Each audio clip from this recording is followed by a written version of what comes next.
qui n'est pas interdit est autorisé. Donc on vient avec la moto qu'on a. Pas de limite de cylindrée, pas de limite de puissance, pas de limite de look. Moi je viens, c'est pour faire rouler ma brelle, point barre, les primes, les machins. Moi j'aime bien la fête, on fait le spectacle et voilà. Anticonformiste, telle est la Jobar One. Une compétition moto pas vraiment comme les autres, pas de garde-fou donc, et des épreuves pour le moins particulières.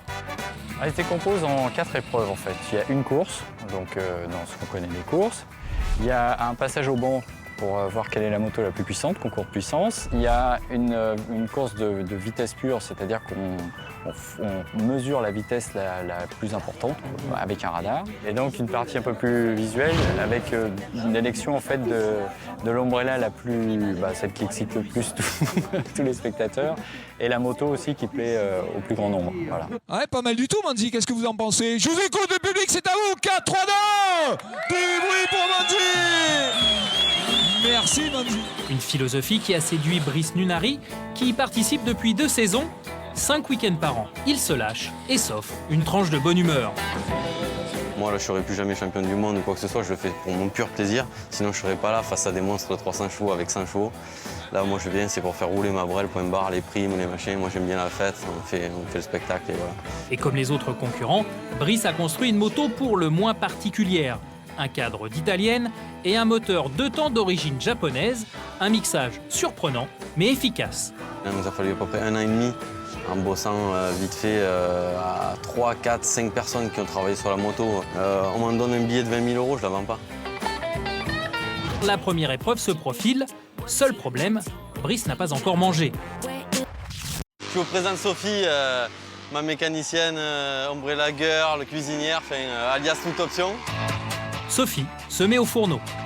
Le menu, alors purée steak haché, allez à table. Brice, à une demi-heure du départ, c'est diététique tout ça. Toujours, toujours. Disons que c'est le truc vite fait, quoi, voilà. On va dire que toute option, elle fait tout, mais pas tout bien. À peine le temps d'avaler son steak puré et de se mettre en tenue, Brice doit en découdre sur la piste pour l'épreuve de la vitesse maxi.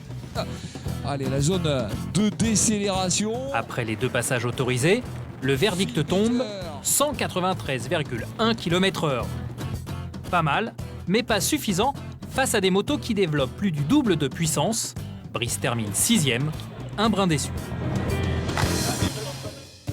Rien de catastrophique pour autant, d'autant que Sophie va prendre les choses en main à sa façon. Alors tout ça, c'est un petit peu de douceur dans ce monde de brut. On est au milieu des moteurs, du bruit et de l'essence, mais en même temps, il faut savoir rester féminine. Donc on a un petit peu des tenues sexy parce que c'est ce qui plaît aux motards. C'est comme la compétition pour les motos, on va dire qu'on analyse la concurrence, on voit qu'il y a du potentiel chez la concurrence aussi. Donc il va falloir envoyer du lourd, mettre du gaz aussi, c'est-à-dire sortir les talons aiguilles, comme on peut voir là. Voilà, des petites choses sympas qui vont faire plaisir à ces messieurs motards, je pense. Allez, c'est parti. C'est en effet l'heure de l'élection du look et de Miss Umbrella Girl. Et du côté de la concurrence, il y a du lourd, du très lourd même. Alors là, je crois qu'on va pas pleurer. Regardez, regardez, on va vous montrer peut-être son meilleur profil. Qu'est-ce que vous en pensez, mesdames, messieurs?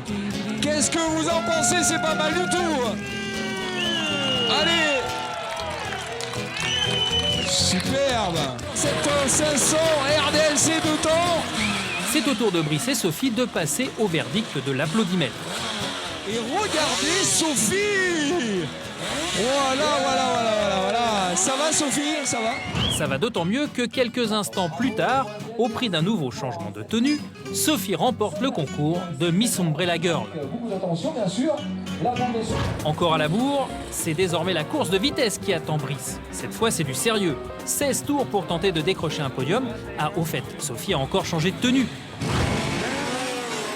Et c'est parti. Brice, auteur d'un très bon départ, vire en 3e position au premier virage. La maniabilité de sa petite 500 cm3 fait merveille, mais l'embellie sera de courte durée. Au 5e tour, il s'accroche avec un autre concurrent, tire tout droit dans l'herbe et repart bon dernier. Les rêves de podium s'envolent. À l'arrivée, Brice fait quand même le show. C'est accroché et ça arrive. Vous êtes accrochés? Ah ouais. Au freinage, il est accroché sur mon guidon, je sais pas, dans mon bras. Hein? Non, je suis pas tombé, il a quoi alors?